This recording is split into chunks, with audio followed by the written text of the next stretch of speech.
Assalamualaikum warahmatullahi wabarakatuh. Selamat datang kembali di Guru Baru Channel. Selamat datang lagi di video kedua dari Guru Baru Channel, itu pembahasan CPNS, pembahasan soal-soal. Kali ini akan membahas tentang tes wawasan kebangsaan mengenai Pancasila. Mungkin akan membantu ini sesuai apa ya? Soal-soal ini kami rangkum dari beberapa soal tentang Pancasila. Mungkin kita akan memberikan suatu metode gimana cara menghafalnya. Jadi kan kalau TWK itu kan beda sama TIU ya. Kalau TWK di sini kan kita harus banyak membaca. Jadi tapi kan kalau banyak membaca otomatis kan kita butuh waktu yang banyak untuk persiapan juga butuh. Jadi kita akan beberapa materi mempunyai sesuatu yang apa ya, setidaknya kayak metode cara cepatnya lah seperti itu. Oke, langsung aja kita soal yang pertama ya tentang Pancasila. Oke, soal yang pertama. Persatuan kekeluargaan, keseimbangan lahir batin, musyawarah, dan keadilan rakyat adalah berdasar negara yang disampaikan oleh A. Supomo, B. Insinyur Soekarno, C. Muhammad Yamin, D. Moraji Manudiningrat, E. Ahmad Subarjo. Jawabannya adalah Supomo. Jadi teman-teman di sini untuk penggagas dasar negara di sidang BPUPK yang pertama itu yang berlangsung tanggal 29 Mei sampai 1 Juni 1945 itu ada 3 orang. Itu pada saat tanggal 29 Mei itu yang menggagas atau berpidato itu Muhammad Yamin. Nah, saat 30 Mei itu tidak ada yang berpidato. Jadi ada yang berpidato menyampaikan dasar negara itu pada tanggal 31. Itu Supomo. Nah, saat tanggal 1 Juni itu baru Insinyur Soekarno. Nah, gimana teman-teman untuk membedakan dasar negara yang disampaikan oleh Muhammad Yamin, Supomo, dan Insinyur Soekarno? Jadi itu 3 orang ini kita bisa membedakannya. Jadi kalau kita teman-teman hafal Pancasila yang kita pakai sampai sekarang, itu kan kalau kita ada 5 sila kan, sila pertama itu tentang ketuhanan. Oke. Sila kedua itu tentang kemanusiaan. Sila ketiga itu tentang persatuan.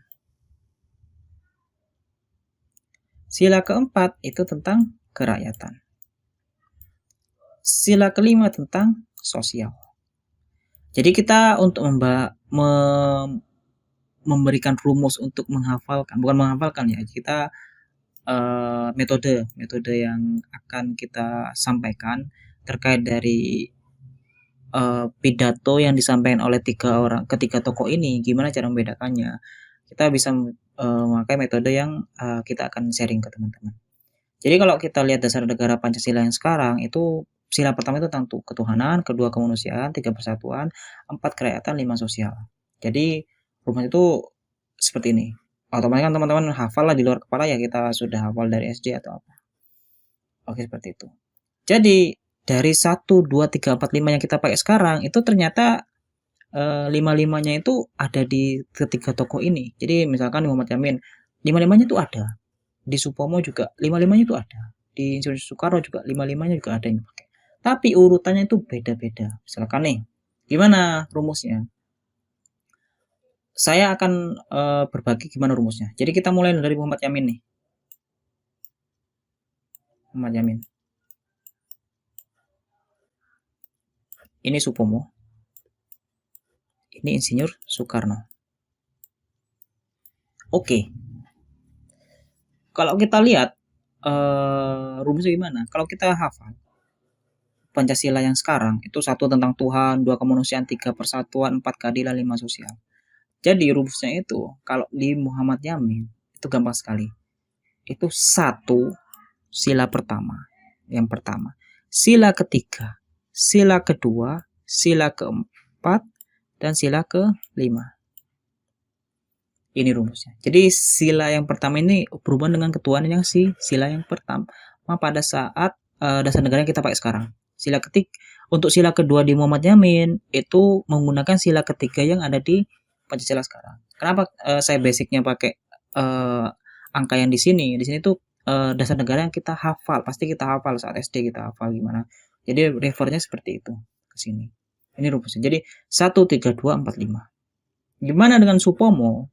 Ternyata dari Muhammad Yamin, Supomo, dan Insinyur Soekarno,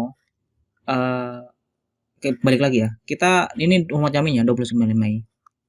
Gimana Supomo yang terjadi di 31 Mei? Itu rumusnya seperti ini. Sila ketiga, sila kedua, sila pertama, 4, dan 5. Gimana saat Insinyur Soekarno pada tanggal 1 Juni? Itu rumusnya seperti ini.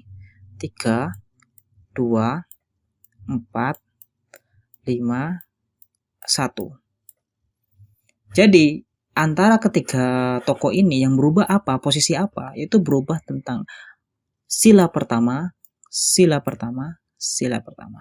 Jadi di saat Muhammad Yamin, sila pertama itu ada di paling atas, saat Supomo, sila pertama ada di tengah, saat Soekarno, sila pertama dari terakhir. Jadi ini berurut semua, 3, 2, 4, 5, 3, 2, 4, 5, 3, 2, 4, 5. Jadi cuma saat sila pertama aja yang berubah. Misalkan kita lihat nih, Supomo benar gak? Persatuan, itu sila ketiga untuk sekarang.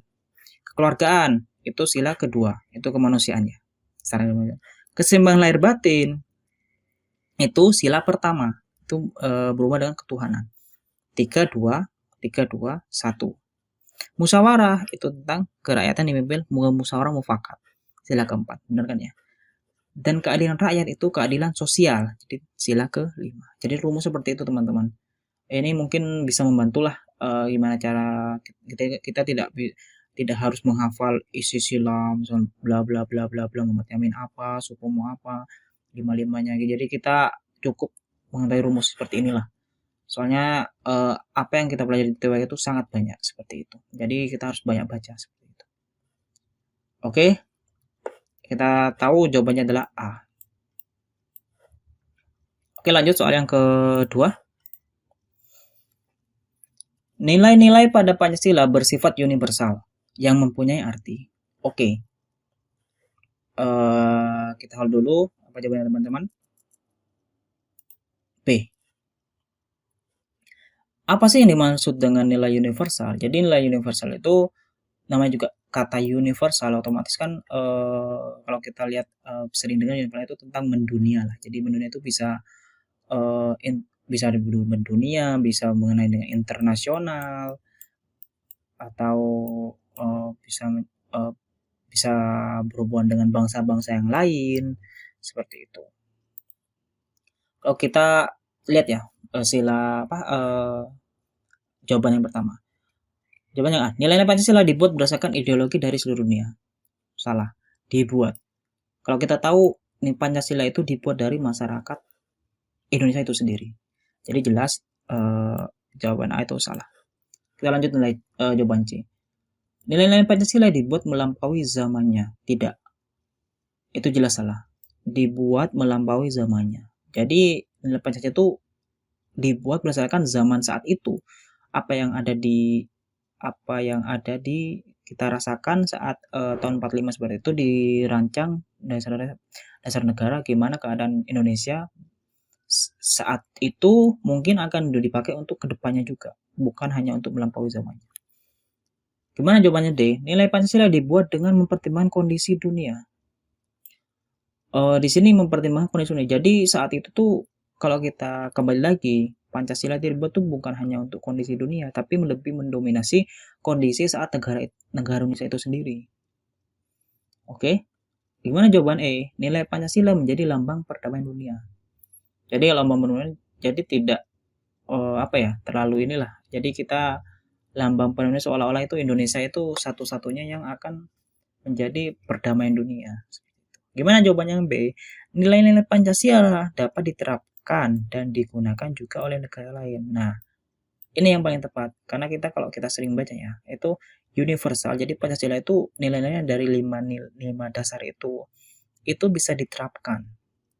Karena tidak jauh berbeda dengan dasar negara-negara yang lain. Jadi itu misalkan kayak kemanusiaan, sosial, bermusyawaratan itu bisa dipakai di negara lain. Jadi jawaban yang tepat adalah B. Seperti itu teman-teman. Oke, lanjut ke soal yang ketiga. Pancasila sebagai paradigma pembangunan nasional memiliki asas-asas pembangunan nasional sebagai berikut, kecuali. Jadi kalau Pancasila sebagai paradigma pembangunan nasional itu memiliki beberapa asas. Nah, apa jawabannya? Oke, kita lihat ya pembahasannya. Jadi asas pembangunan nasional itu ada 7 ya teman-teman. Itu meliputi demokrasi. Jadi otomatis kan kalau kita membahas tentang Pancasila dengan bangunan nasional, otomatis kan pasti ada suatu demokrasi di situ untuk bangunan nasional. Demokrasi yang kedua ada kekeluargaan, usaha bersama. Nah, apa itu kekeluargaan? Kita lihat sila yang kedua itu kemanusiaan itu hubungan dengan kekeluargaan. Yang ketiga, pre-kemanusiaan masih berhubungan dengan kemanusiaan. 4. Adil merata, itu berhubungan dengan sila kelima juga. Nah, manfaat ini juga berhubungan dengan sila kelima keadilan dan juga kemanusiaan juga bisa. Nah, 6. Kepercayaan diri. Yang ketujuh, kesadaran hukum. Jadi ini asas pembangunan nasional itu ada 7. Oke, jadi yang bukan atau kecuali itu persatuan pembangunan. Oke, kita lanjut soal yang keempat. Bangsa Indonesia berpancasila dalam triprakara, yaitu berupa A. Sosial budaya dan agama, B. Bangsa budaya dan negara, C. Budaya agama dan negara, D. Agama sosial dan bangsa, E. Budaya sosial dan bangsa. Oke, apa itu triprakara? Kita lihat jawabannya ya. Budaya, agama, dan negara. Gimana pembahasannya? Jadi itu kalau kita lihat referensi ya, referensi yang buku saya baca itu bangsa Indonesia itu berpancasila dalam triprakara. Triprakara itu apa ya? Setara dengan 3 asas. 3 asas yang ada di Indonesia itu sendiri, di Pancasila itu sendiri. Apa saja? Yaitu Pancasila itu pasti menggunakan mempunyai asas kebudayaan. Pancasila yang kedua mempunyai asas religius. Yang ketiga, Pancasila mempunyai asas kenegaraan. Jadi intinya triprakara itu, Pancasila itu mempunyai asas suatu kebudayaan atau budaya, religius atau agama, dan negara. Jadi jawabannya budaya, agama, dan negara. Budaya, agama, dan negara. Jawabannya C. Oke, lanjut ke soal yang kelima. Di antara 4 pilar kebangsaan yang dikemukakan oleh Taufik Kemas, sampai saat ini yang masih menjadi pro dan kontra untuk dijadikan pilar kebangsaan adalah A. UUD 45, B. NKRI, C. Bhinneka Tunggal Ika, D. Pancasila, E. TAP MPR. Jadi teman-teman kita lihat jawabannya Pancasila. Nah, kok bisa Pancasila itu menjadi pro kontra seperti ini? Nah, jadi teman-teman tuh di pilar kebangsaan yang dikemukakan oleh Taufik Kemas itu ada 4, UUD 45, NKRI, Bhinneka Tunggal Ika, dan Pancasila. Tetapi Pancasila masih menjadi pro kontra. Kenapa? Karena Pancasila itu kan dari awal itu sebagai suatu dasar. Suatu dasar ya. Suatu dasar negara lah. Tapi di sisi lain itu menjadi sebuah pilar. Jadi di sini mempunyai 2 nilai yang berbeda. Artinya kalau sudah menjadi dasar itu tidak bisa menjadi sebuah pilar lagi. Nah, pilar ini sebagai pendukung dari suatu dasar itu.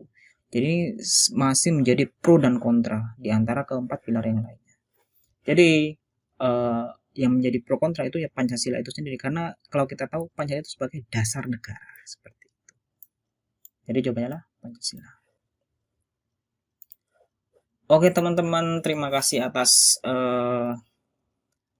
pembelajaran hari ini. Semoga bermanfaat. Apa yang kami bahas ini semoga bisa menambah wawasan teman-teman untuk bisa mengerjakan soal-soal tes CPNS atau tes-tes yang lain. Jadi semoga bermanfaat. Sampai ketemu di video selanjutnya. Terima kasih. Wassalamualaikum warahmatullahi wabarakatuh.